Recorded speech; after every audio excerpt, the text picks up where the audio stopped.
स्वागत है आप सभी का। आज हम बात करेंगे ऋग्वेद की। ऋग्वेद शब्द की उत्पत्ति संस्कृत भाषा के ऋक् शब्द से हुई, जिसका शाब्दिक अर्थ उन मंत्रों से है जो देवताओं की स्तुति के लिए गाए जाते थे। अब बात करेंगे ऋग्वेद दुनिया का प्रथम रचित धर्म ग्रंथ है, अर्थात यह सबसे पहले लिखा गया धर्म ग्रंथ है और वेदों में प्रथम एवं सबसे प्राचीन है। यह चारों वेदों में सबसे प्रथम एवं प्राचीन है। इसकी लिपि की बात करें तो यह ब्राह्मी लिपि में लिखा गया है और संस्कृत भाषा में लिखा गया है। रचना काल अगर पूछा जाता है तो 1500 से 1000 ईसा पूर्व के मध्य इसकी रचना हुई। अब बात करते हैं इसके पुरोहित। इसके पुरोहित को होत्री कहा जाता है। यह प्रश्न कई बार पूछा गया है। इसमें पुरुष के साथ साथ स्त्रियों का भी वर्णन मिलता है, जैसे अपारा, घोषा, विश्वारा, कच्छावृत्ति, राची इत्यादि नाम की स्त्रियों का वर्णन ऋग्वेद में मिलता है। अब बात करते हैं ऋग्वेद की शाखाएं। तो ऋग्वेद की सबसे प्रामाणिक शाखा जो है ये साकल शाखा है, एवं अन्य शाखाएं जो हैं ये वास्कल शाखा, संखायन शाखा, अश्वशलायन शाखा, मांडुक्य शाखा। लेकिन इन सभी शाखाओं में सबसे प्रामाणिक शाखा जो है वो साकल शाखा है। अब देखते हैं ऋग्वेद के मंडल और मंडल से संबंधित जो ऋषि हैं एवं उस मंडल में किस बात का उल्लेख मिलता है। तो देखिए ऋग्वेद में कुल 10 मंडल हैं, लेकिन सबसे पहला जो मंडल है वो दूसरा मंडल है। कन्फ्यूज आप ना हो, क्योंकि पहले मंडल की रचना 9वें मंडल के बाद हुई है, इसलिए सबसे पहला और प्राचीन जो मंडल है वो दूसरा मंडल है। इससे संबंधित ऋषि जो हैं ये गृत्समद हैं और इसमें आर्य एवं अनार्य का उल्लेख मिलता है। देखिए तीसरा मंडल विश्वामित्र से संबंधित है और इसमें गायत्री मंत्र का उल्लेख है। यह बहुत ही महत्वपूर्ण है, कई बार पूछा गया है। अब बात करते हैं चौथे मंडल की। चौथा मंडल वामदेव से संबंधित है, जिसमें कृषि का उल्लेख मिलता है। पांचवा मंडल अत्रि से संबंधित है, जिसमें धर्म एवं समाज का उल्लेख मिलता है। तथा छठवां मंडल भारद्वाज से संबंधित है, इसमें भी धर्म और समाज का उल्लेख मिलता है। सातवां मंडल बहुत इंपॉर्टेंट है, यह वशिष्ठ से संबंधित है, इसमें 10 राग युद्ध का वर्णन मिलता है। 10 राग युद्ध का वीडियो ऑलरेडी चैनल पर पड़ा हुआ है, आप चाहें तो उसको देख सकते हैं।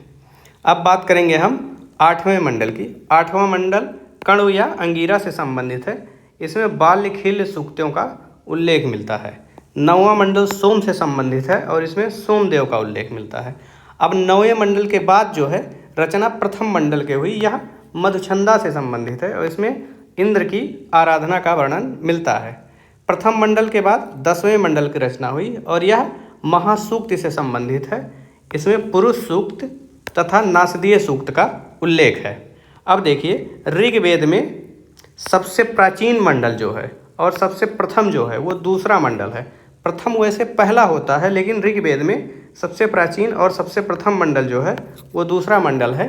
ऋग्वेद में सबसे नवीन और सबसे अंतिम मंडल जो है 10वां मंडल है, क्योंकि प्रथम मंडल अर्थात पहले मंडल की रचना 9वें मंडल के बाद और 10वें मंडल के पहले हुई, इसलिए दूसरा सबसे प्राचीन है, पहला नहीं दूसरा। इसको आप ध्यान में बैठाए रहेंगे, क्योंकि यह कहीं कहीं पर कंफ्यूज कर देता है।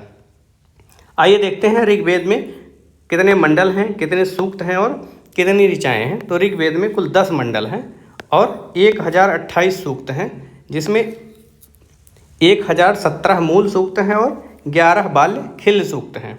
तो इन दोनों को अगर हम जोड़ देते हैं तो 1028 प्राप्त होता है। मूल सूक्त की संख्या 1017 और बाल्य खिल्य सूक्त की संख्या 11 है। ध्यान रखिएगा कि एक सूक्त में कम से कम 3 मंत्र होते हैं और अधिक से अधिक 100 मंत्र होते हैं।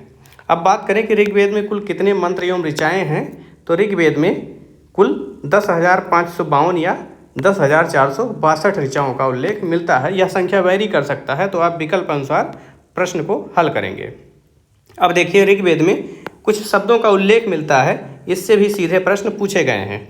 जैसे इंद्र शब्द ऋग्वेद में 250 बार आया है, अग्नि शब्द 200 बार आया है, विष्णु शब्द 100 बार आया है, वरुण शब्द 30 बार आया है, जन शब्द 275 बार आया है, ब्राह्मण शब्द 15 बार आया है, क्षत्रिय शब्द 9 बार आया है, वैश्य शब्द 1 बार आया है और शूद्र शब्द 1 बार आया है। अब बात करते हैं ऋग्वेद की कुछ अन्य जानकारी की या अन्य बातों की।